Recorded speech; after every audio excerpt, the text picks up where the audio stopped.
We now have some time for some questions, but I first want to acknowledge Antoine, who was Michael's son. As Neil says, we're all one big family. Is it Antoine Clark? Antoine Clark, who edited and helped us produce this video of Sophie. So we're tremendously grateful to him and for you calling on him to help us out. So, economic homogeneity, flattening the curve, and at what cost? What if the effect we saw in a more ideal situation no longer holds at the ends of the curve in a real-life situation where we have poverty, food insecurity, no transportation, no electricity? What makes an intervention not work is the same as the determinants of inequity. And so, as we learned, it's the absence of differences, or it could be the presence of fairness. And in that, we're looking at equity effectiveness. So what are the ethics of and ethical aspects of defining equity, and who decides and who defines equity? And as Cecily talked about the political will, and we have the opportunity to engage in many processes. The SDGs are one, the environment and climate change are another, and these make excellent sense in terms of some of the intersectorality that we're seeing. And Sophie's talked about child mortality and the role of social determinants, especially under nutrition, which fits exactly into some of the other discussions we're having. So I don't know are there mics for questions? Does anybody have any questions for the speakers? So I have some, if you don't. So, Michael and Cecily, what are the ethical aspects of defining equity?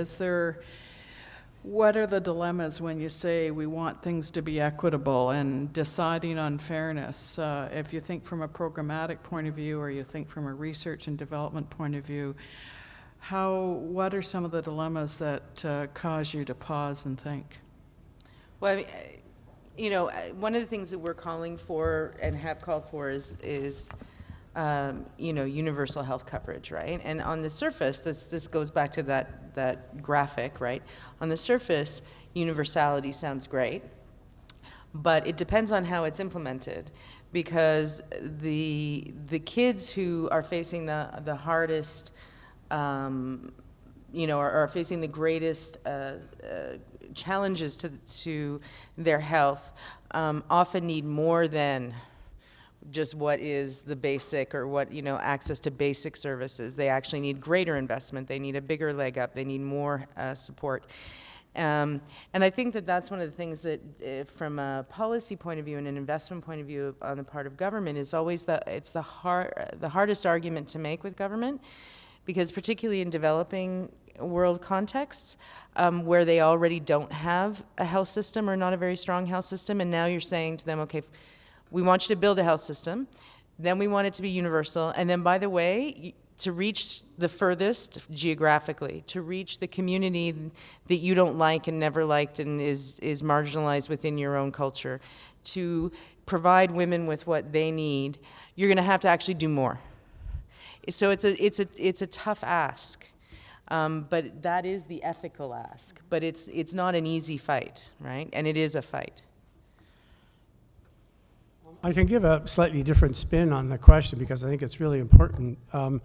And again, I'm going to draw on the wisdom of my students, because I gave a series of workshops on ethics to these students, and it was basically the workshops were called Community Engagement and Ethical Research in Low Resource Environments. And half of the students were African, half were Canadian, as I said. And we had a very, very vigorous debate around what the cultural attributes were of this understanding of what equity was. And it was interesting because the class did not divide into Canadian versus African student at all, which was great. But it did divide along the line of cultural imperialists and the progressives who thought that, you know, what they could apply in terms of an equity lens to issues around global health could be fairly applied.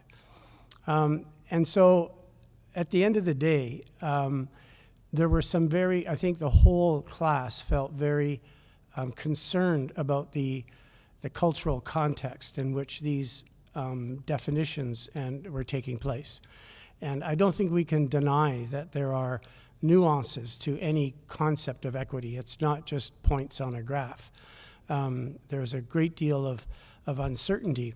But where the class did fall on as an entire class, which was talking about this was in itself a solution, and not coming necessarily with a prescribed interpretation of what the determinants of ethical health or equitable health actually were, but talking about it and allowing that process and that conversation to take place over time. Now, that kind of sounds very academic, and indeed it was, because I challenged them with saying, okay, well, how do you know where you're going?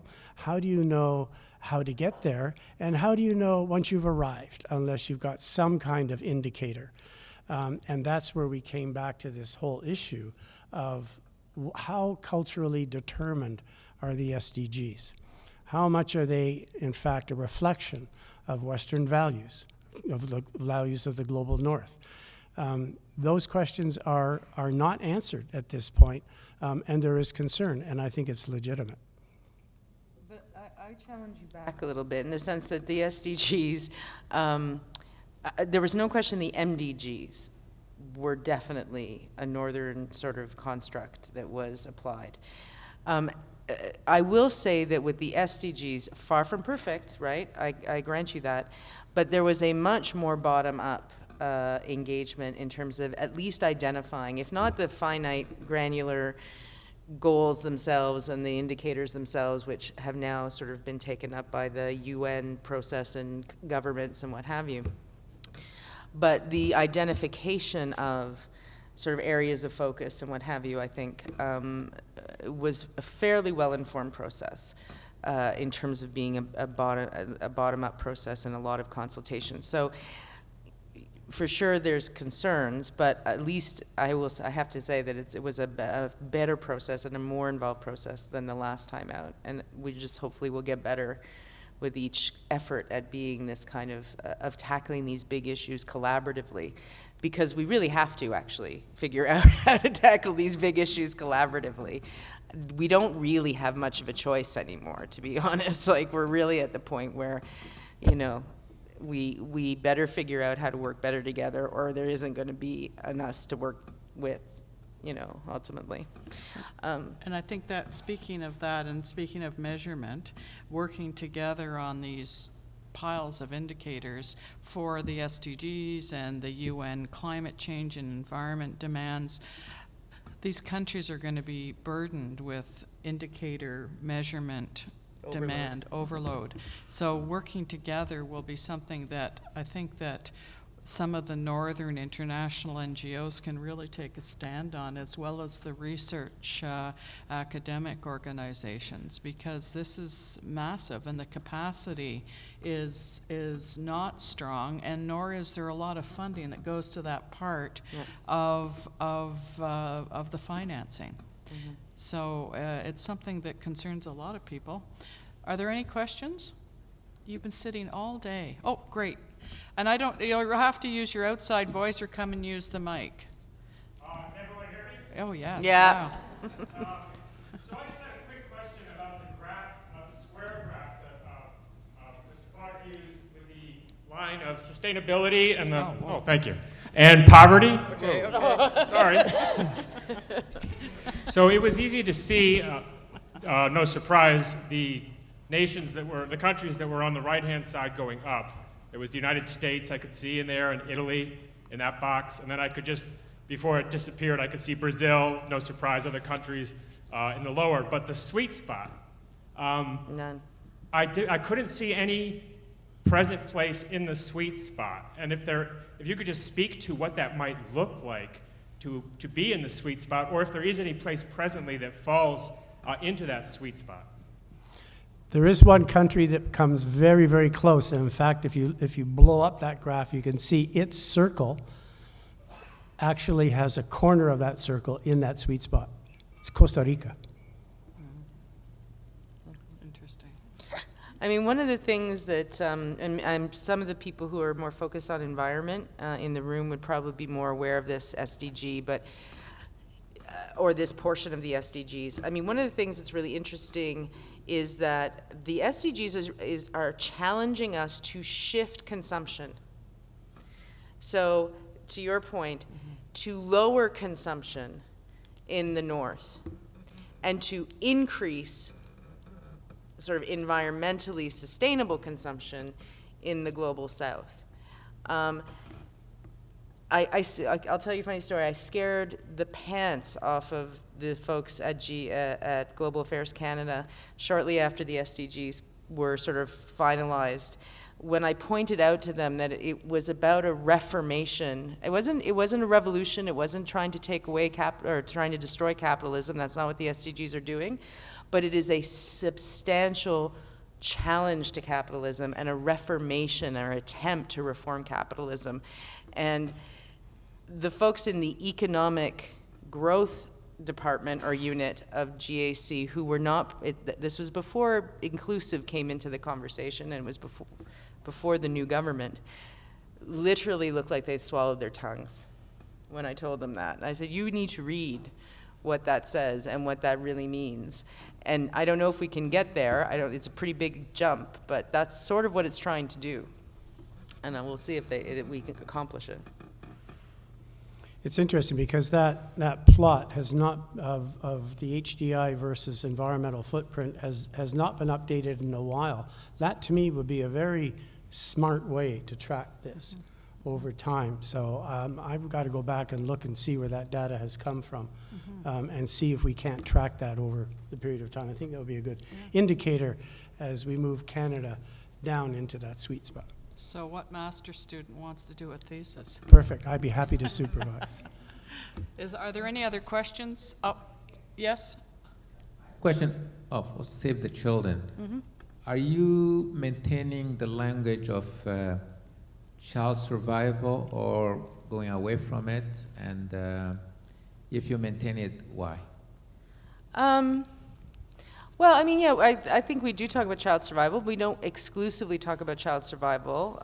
We talk about thriving as well, and we talk about, I mean, Save the Children responds across multiple sectors, right? We respond in health, in education, in protection, in what we call child rights governance, but that's engaging children in the lobbying of government and getting government to better fund and invest in children, and we respond in emergency settings and long-term development. And I'm proud to say 95% of our staff now, it's taken a while, but 95% of our staff in country are nationals from that country. So we're in the process of decolonizing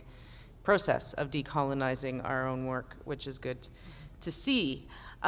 So I don't think, yes, we talk about survival, but I don't think we exclusively talk about survival by any stretch. But did you have a particular challenge to me about why not use survival within the context of kids surviving to the age of 5? Or are you just wanting to know if we're using thrive more?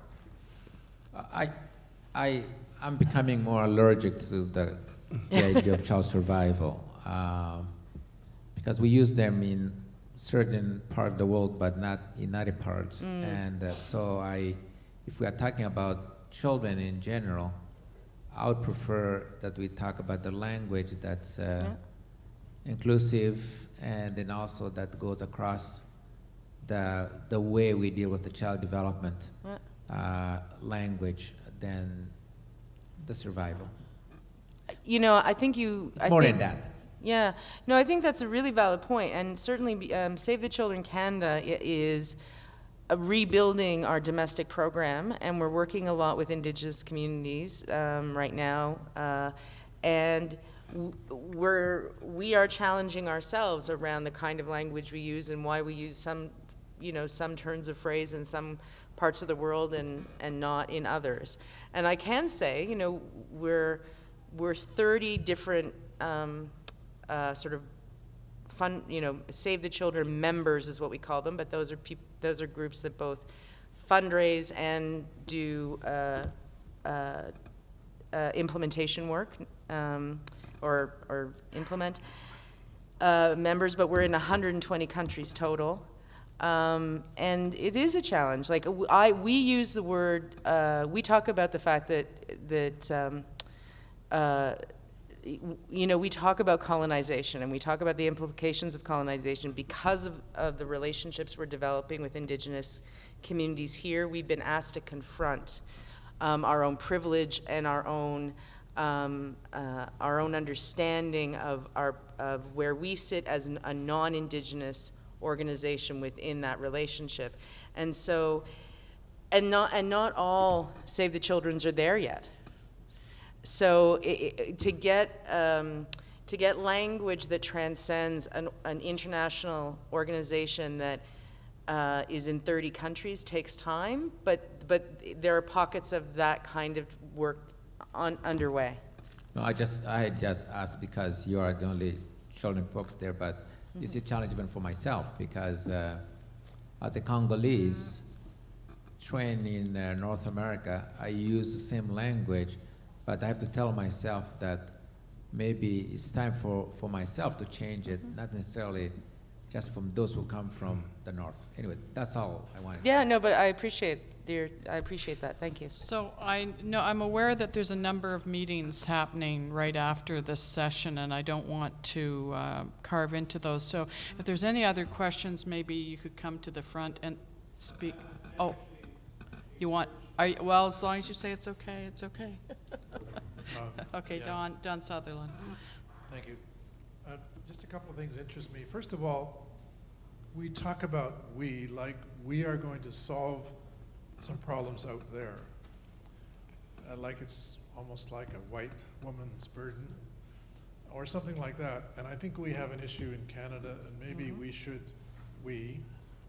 figure out how do we do something about the situation in Canada as our kind of first priority. Not so much to reduce the wealth of the wealthy, but just let's make some difference with respect to children and disadvantaged populations, and we've talked about them today. But I'd like to go back to the sweet spot question for a minute, because Costa Rica has fascinated me for a long time. And how did they get there, and how long it took, No military. and without a lot of No military. external help, mostly external, not interfering. So is there something we can still learn from the Costa Rican example? And are there others, Michael, that are close to the sweet spot who might further illustrate things we should leave alone and let it be solved there by people there? I mean, just so we don't mess up. Do you have any other suggestions about countries that are close to that sweet spot? I fully agree with you, Don, obviously, that there's no possibility, there's no way that external forces are going to be pushing those countries either one way or the other. That is entirely going to be driven by national energies and national priorities.